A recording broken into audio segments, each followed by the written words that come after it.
रीता ने घर का पूरा काम समेट लिया और ताज़ा हवा लेने के लिए अपनी बालकनी में आ गई। रीता बाहर बालकनी में खड़ी पेड़ पौधे की तरफ देख रही थी। आज सुबह से ही पेड़ पौधे में अलग ही आकर्षण नजर आ रहा था। आसमान को भी काली काली शोक बादलों ने अपने आगोश में ले रखा था। बारिश की नन्ही नन्ही बूंदों के बाद अब मोटी मोटी बूंदें गिरने लगी थीं। सावन के महीने की यही खासियत होती है, पूरी प्रकृति बारिश में नहाकर खिल उठती है। रीता का मन मयूर भी नाचने को विकल था।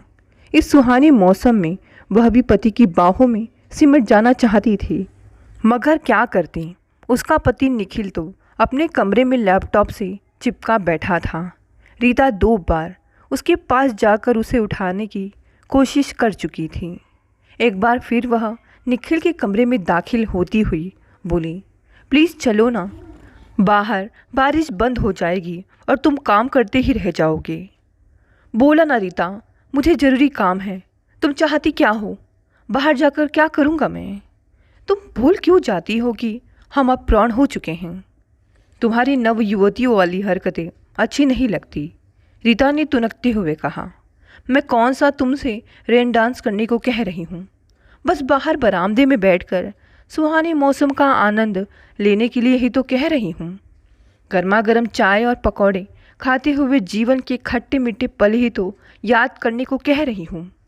देखो रीता, मेरे पास इतना फालतू वक्त नहीं है कि बाहर बैठकर प्रकृति निहारूं और खट्टे मीठे पल याद करूं। मुझे चैन से काम करने दो। तुम अपने लिए कोई सहेली या रिश्तेदार ढूंढ लो जो हर दम तुम्हारा मन लगाए रखे, हर काम में साथ दे। कहकर निखिल फिर से काम में लग गया और मुंह बनाती हुई रीता किचन में घुस गई। वह इस शहर में तकरीबन 4 साल पहले आई थी। निखिल का ट्रांसफ़र हुआ तो पुराना शहर छोड़ना पड़ा। पुरानी सहेलियां और पुरानी यादें भी पीछे छूट गई। इस शहर में अभी किसी से ज़्यादा परिचय नहीं था उसका। वैसे भी यहाँ लोग अपने अपने घरों में कैद रहते हैं। बगल के घर में मिस्टर वर्मा अपनी मिसेज के साथ रहते हैं। 50 साल के करीब ये दंपति दरवाज़ा खोलने में बहुत आलसी हैं। दूसरी तरफ मिस्टर अरोरा हैं जो 2 बेटों के साथ रहते हैं। उनकी पत्नी का देहांत हो चुका है। खुद रीता के दोनों बच्चे अब ऊंची कक्षाओं में आ चुके हैं, इसीलिए हमेशा किताबें या लैपटॉप खोलकर बैठे रहते हैं। बड़ा बेटा इंजीनियर एंट्रेंस टेस्ट की तैयारी कर रहा है, जबकि बिटिया बोर्ड परीक्षा की तैयारी में जुटी हुई है। पूरे घर में रीता ही है जो व्यस्त नहीं है। घर के काम निपटा कर उसे इतना वक्त आराम से मिल जाता है कि वह अपने दिल के काम कर सके। कभी किताबें पढ़ना, कभी पेंटिंग करना, कभी यूं ही प्रकृति को निहारना उसका मनपसंद टाइम पास है। इन सब के बाद भी कई बार उसका टाइम पास नहीं होता तो वह उदास हो जाती है।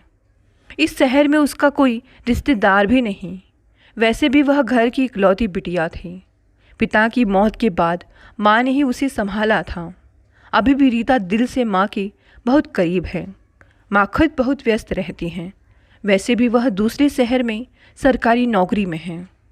रीता की 1-2 सहेलियां हैं, मगर फ़ोन पर कितनी बात की जाए। रीता का मन आज बहुत उदास था। शाम तक उसे कहीं सुकून नहीं मिला। रात में बिस्तर पर लेटे लेटे उसने एक प्लान बनाया। अगले दिन सुबह सुबह पति और बच्चों के साथ वह भी तैयार होने लगी। बेटी ने जब रीता को कहीं जाने के लिए तैयार होते देखा तो पूछ बैठी, मम्मा कहाँ जा रहे हो? फिल्म देखने, इटलाती हुई रीता बोली। बेटी ने फिर से सवाल किया, मगर किसके साथ? खुद के साथ। यह क्या कह रहे हो आप? भला फिल्म भी खुद के साथ देखी जाती है? अकेली क्यों जा रही हो आप? कितना अजीब लगेगा। तो फिर क्या करूं? बता दो ज़रा। तुम चलोगी मेरे साथ? तुम्हारे पापा चलेंगे? नहीं ना। कोई रिश्तेदार या सहेली है इस शहर में मेरी? नहीं ना। बताओ तो फिर क्या करूं? अजीब लगेगा यह सोचकर अपने मन को मारती रहूं, मगर कब तक? कभी तो हिम्मत करनी ही पड़ेगी ना मुझे अकेले चलने की। सबके होते हुए भी मैं अकेली जो हूँ। रीता की बात सुनकर घर के सभी सदस्य की नज़रें रीता पर जा टिकी, मगर कोई कुछ बोल ना सका। रीता बैग उठाकर और सैंडल पहनकर घर से निकल गई। वैसे अजीब तो उसे वाकई लग रहा था। कभी भी अकेली वह फिल्म देखने जो नहीं गई थी।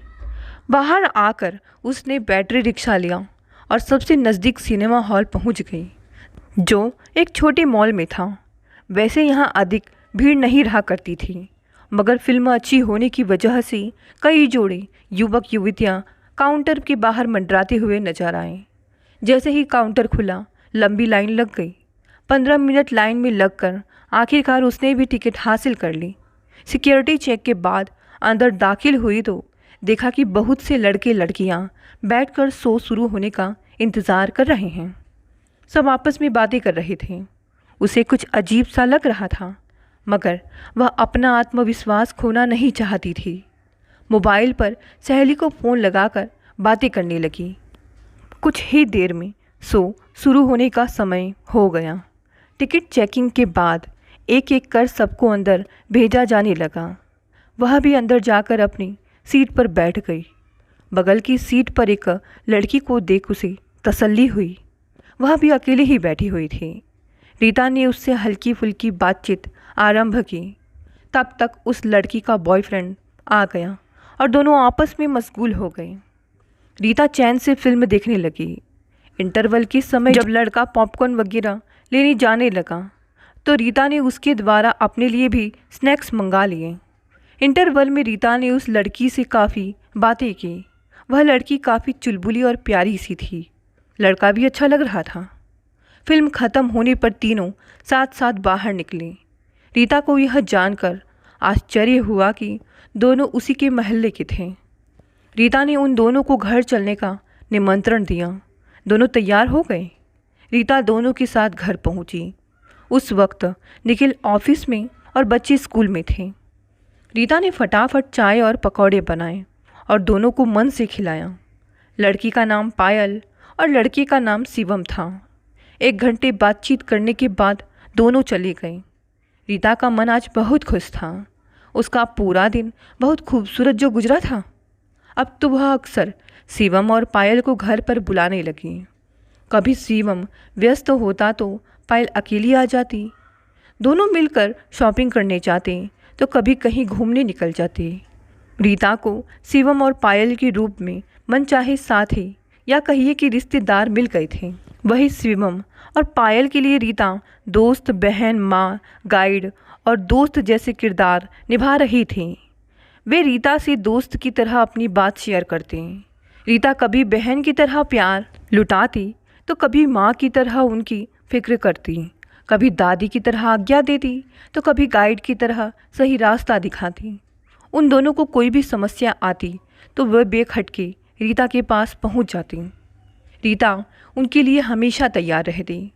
वैसे भी वह पूरे दिन घर में अकेली होती थी, सो इन दोनों के साथ खुलकर समय बिताती। एक दिन दोपहर के समय पायल रीता के घर आई। दरवाज़ा खुलते ही वह रीता के सीने से लगकर रोने लगी। रीता घबरा गई। उसे बैठाकर वह पानी ले आई। पायल की आंखें सूजी हुई थी। वह अब भी रोए ही जा रही थी। पायल का कंधा थपथपाते हुए रीता ने कारण पूछा तो पायल ने बताया, रीता दीदी, मैं अब शिवम से कभी बात नहीं करूँगी। अरे, ऐसा क्या हो गया? चौंकते हुए रीता ने पूछा। कुछ नहीं दीदी, वह मुझसे सच्चा प्यार नहीं करता। उसे तो कोई भी लड़की चलती है। यह कैसी बकवास कर रही है तू? डांटते हुए रीता ने कहा तो वह फूट पड़ी। दीदी, आज मुझे कॉलेज जाने में थोड़ी देर हो गई थी। दोपहर 12 बजे के करीब मैं वहाँ पहुँची तो पता है कि मैंने क्या देखा? क्या देखा?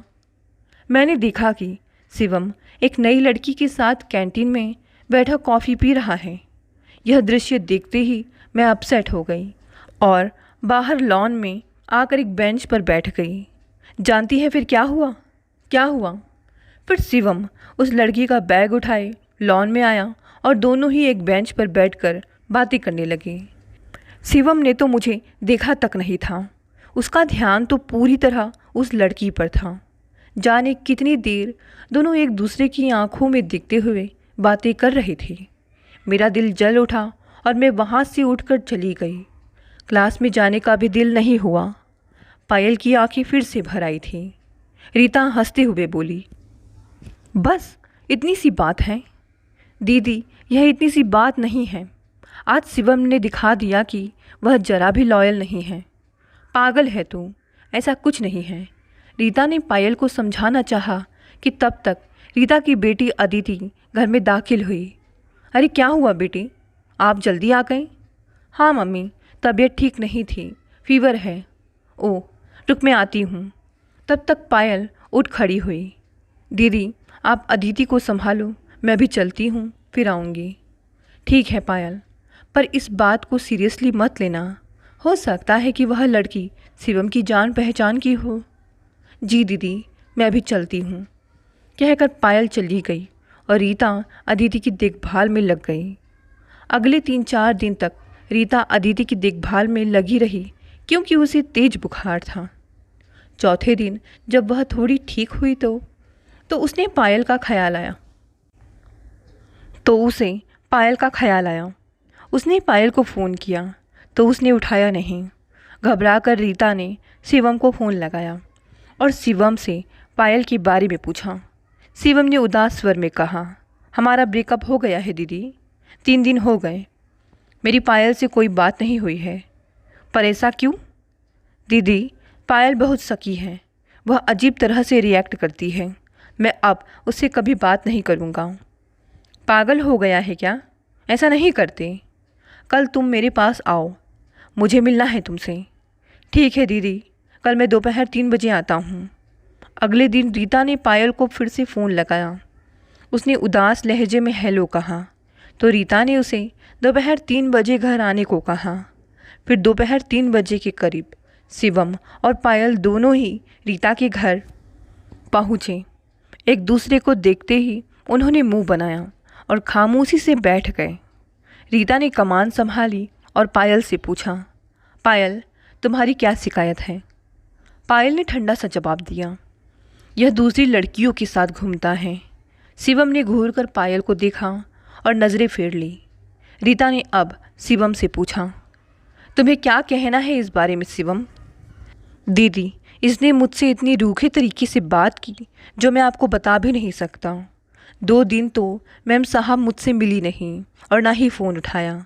जब तीसरे दिन ज़बरदस्ती मैंने बात करनी चाहिए और इस रवैये का कारण पूछा तो मुझ पर सीधा इल्ज़ाम लगाती हुई बोली कि तुम्हें दूसरी लड़कियों के साथ गुलछर्रे उड़ाना पसंद है ना, तो ठीक है, करो जो करना है, पर मुझसे बात मत करना।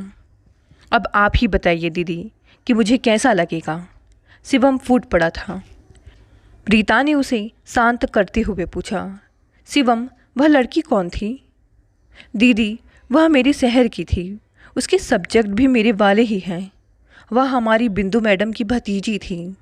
उन्होंने ही मुझे उसका ख्याल रखने और गाइड करने को कहा था। बस वही कर रहा था और इसने पता नहीं क्या क्या समझ लिया। रीता ने हंसकर कहा, पायल, मुझे नहीं लगता कि शिवम की कोई गलती है। तुम्हें इस तरह रिएक्ट नहीं करना चाहिए था। जिससे आप प्यार करते हैं उस पर पूरा भरोसा रखना चाहिए। शिवम, तुम्हें भी पायल की बात का बुरा नहीं मानना चाहिए था। जहाँ प्यार होता है वहाँ जलन और शक होना स्वाभाविक है। पायल ने जलन की वजह से ही ऐसा बर्ताव किया। अब तुम दोनों एक दूसरे को सॉरी कहो और मेरे सामने एक दूसरे की गले लग जाओ। पायल और शिवम मुस्कुरा पड़े। एक दूसरे को सॉरी बोलते हुए वे रीता की गले लग गए। रीता का दिल खिल उठा था। शिवम और पायल में उसे अपने बच्चे नजर आने लगे थे। सब ने मिलकर शाम तक बातें की और साथ मिलकर चाय नाश्ते का आनंद लिया। दिन इसी तरह बीतने लगे। समय के साथ रीता शिवम और पायल के और भी करीब आती गई। इस बीच शिवम की जॉब लग गई और पायल एक ट्रेनिंग में बिजी हो गई। इधर शिवम और पायल के घर उनकी शादी की बातें भी चलने लगी थीं। रीता के कहने पर उन्होंने अपने घर वालों से एक दूसरे के बारे में बताया और अपनी प्यार की जानकारी दी। पायल के घर वाले तो थोड़ी नानुकुर के बाद तैयार हो गए, मगर शिवम के माता पिता ने दूसरी जाति की लड़की को बहू बनाने से साफ इनकार कर दिया। शिवम ने पायल को सारी बात बताते हुए भागकर शादी करने का ऑप्शन दिया। तब पायल ने एक बार रीता से सलाह लेने की बात की। शिवम तैयार हो गया और दोनों एक बार फिर अपनी परेशानी लेकर रीता के पास पहुँचे। रीता ने सारी बातें सुनी और थोड़ी देर सोचती रही। भागकर शादी करने की बात सिरे से नकारते हुए रीता ने मन ही मन एक प्लान बनाया।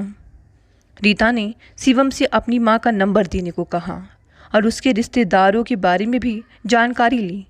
फिर नंबर लेकर रीता ने शिवम की माँ को फ़ोन लगाया। उधर से हेलो की आवाज़ सुनते ही रीता बोली, बहन जी, मैं रीता बोल रही हूँ। आपका नंबर मुझे अपने पति से मिला है। मेरे पति आपके एक रिश्तेदार के साथ ऑफिस में काम करते हैं।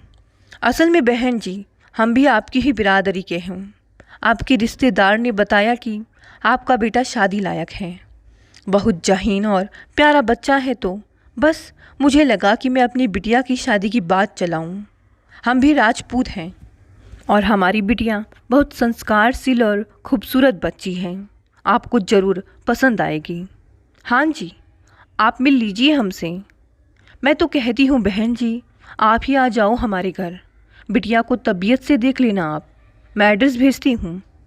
अगले ही दिन शिवम की माँ पायल को देखने रीता के घर आ गई। पायल पहले से ही वहाँ तैयार होकर पहुँच चुकी थी। पायल का बात व्यवहार, उसकी पढ़ाई लिखाई और खूबसूरती शिवम की माँ को काफ़ी पसंद आई। हर तरह से पायल को परखने के बाद उन्होंने रीता से इस रिश्ते की सहमति देते हुए जल्द सगाई करने का वादा भी किया। एक बार वे पायल को अपने पति और शिवम से मिलाना भी चाहती थी। रीता ने तुरंत बाजी अपने हाथ में लेते हुए कहा, कोई बात नहीं समधिन जी, 1-2 दिनों में खुद ही अपनी बच्ची को आपके यहाँ भेज दूँगी। अब तो यहाँ आपकी ही बच्ची भी है, शिवम से मिलवा दीजिएगा। आप चाहे तो शिवम और उसके पापा यहाँ आकर भी बच्ची को देख सकते हैं। जी ज़रूर, खुश होते हुए शिवम की माँ ने कहा। इस बीच शिवम की माँ ने यह कहकर शिवम को रीता के यहाँ भेजा कि अपनी आंखों से लड़की देख लें। शिवम और पायल उस दिन सुबह से शाम तक रीता के यहाँ ही थे और जी भर कर इस बात का मज़ा ले रहे थे। घर जाकर शिवम ने औपचारिक रूप से लड़की के लिए अपनी सहमति दे दी। अब तो पायल 4-6 दिन में एक बार शिवम के यहाँ हो ही आती थी। उधर उनकी सगाई का दिन 1 महीने बाद का तय कर दिया गया था। शिवम चाहता था कि सगाई से पहले वह माँ को हर बात सच सच बता दे, पर रीता ने उसे फ़िलहाल खामोश रहने की सलाह दी। इस घटना के करीब 20 दिन की बात है। उस दिन शिवम ऑफिस के काम से शहर के बाहर था। अचानक शाम के समय ऑफिस से लौटते ही शिवम के पिता के सीने में तेज दर्द होने लगा। यह देखकर शिवम की माँ के हाथ पैर फूल गए। उन्हें समझ नहीं आ रहा था कि अब क्या करें। वे बहुत घबरा गई थी। रोते रोते उन्होंने शिवम को फ़ोन किया। शिवम ने तुरंत पायल से अपने घर पहुंचने की गुजारिश की। पायल दौड़ी दौड़ी शिवम के घर पहुंची। रास्ते में ही उसने एम्बुलेंस वाले को फ़ोन कर दिया था। घर पहुंचकर उसने एक तरफ शिवम की माँ को संभाला तो दूसरी तरफ पिता को। उसने पिता के टाइट कपड़े ढीले कर उन्हें आराम से बिस्तर पर लेटा दिया। पैर नीचे की तरफ और सिर थोड़ा ऊपर की ओर उठा कर रखा ताकि ब्लड की सप्लाई हार्ट तक होती रहे। तब तक एम्बुलेंस पहुंच गई। वह तुरंत उन्हें एम्बुलेंस में लेकर अस्पताल पहुंची और आईसीयू में एडमिट करवाया। उन्हें हार्ट अटैक आया था। पायल सबसे सीनियर डॉक्टर से आग्रह करने लगी कि वे ही इस केस को हैंडल करें। आनन फानन में सारे इंतज़ाम हो गए। शिवम की माँ एक कोने में बैठी पायल की दौड़ भाग देखती रही। पायल शिवम के पिता की केम अपने पिता जैसी ही कर रही थी। यह सब देखकर शिवम की माँ की आंखें भर आई। पायल रात भर जागकर शिवम के पिता का ध्यान रखती रही, हर तरह की दौड़ भाग करती रही। अगले दिन उनकी सर्जरी की बात उठी। पायल ने रुपयों का इंतज़ाम किया। कुछ शिवम की माँ से लिया और कुछ अपनी तरफ से मिलाकर फटाफट रुपए जमा करा दिए। ऑपरेशन कामयाब रहा। शाम तक शिवम भी आ गया। 2 दिन बाद जब शिवम के पिता थोड़े नॉर्मल हुए तो उन्होंने रूंधे गले से पायल की तारीफ़ की। उसे बेटी कहकर गले लगा लिया। 4-6 दिन में उन्हें छुट्टी दे दी गई। वे घर आ गए। अब तक सगाई का दिन भी नज़दीक आ गया था। सगाई से 2 दिन पहले शिवम ने अपने पेरेंट्स को सच्चाई बताने की सोची। शिवम ने कांपती जबान से कहा, पापा मम्मी, मैं आप लोगों से झूठ बोलकर शादी नहीं कर सकता। दरअसल पायल हमारी जाति की नहीं है और वह रीता दीदी की बेटी भी नहीं है। पायल तो वही लड़की है जिसे मैं प्यार करता था। शिवम ने सच बताकर निगाहें झुका ली। वह डर रहा था कि शायद अब उसके पापा मम्मी नाराज हो उठेंगे, पर ऐसा नहीं हुआ। दोनों मुस्कुरा रहे थे। शिवम के पिता ने कहा, बेटा, इस बात का एहसास हमें हो गया था। जिस प्यार और अपनेपन से पायल हमारी देखभाल कर रही थी और फिक्रमंद थी, उसी से पता चल रहा था कि वह तुमसे कितनी प्यार करती है। तुम दोनों के इस प्यार के बीच हम कतई नहीं आ सकते। वैसे भी पायल किसी भी जाति की हो, उसे हमने बेटी तो मान ही लिया है ना। शिवम की आंखें खुशी से भर उठीं। उसकी माँ ने स्नेह से कहा, बेटे, तुम दोनों की जोड़ी बहुत खूबसूरत है और इस खूबसूरत रिश्ते को जोड़ने में मदद करने वाली रीता जी भी हमारी रिश्तेदार हैं। कल हम सब उनके घर मिठाई लेकर चलेंगे। अगले दिन रीता का घर हंसी ठहाकों से गूंज रहा था। खिले खिले चेहरों के बीच बैठी रीता के पास अब रिश्तेदारों की कोई कमी नहीं थी। दोस्तों, ये छोटी सी कहानी यही समाप्त हो गई। कहानी पसंद आई तो इसे लाइक, शेयर, कमेंट करें। नए हैं तो चैनल को भी सब्सक्राइब कर लें। धन्यवाद दोस्तों, मिलते हैं अगली नई कहानी से।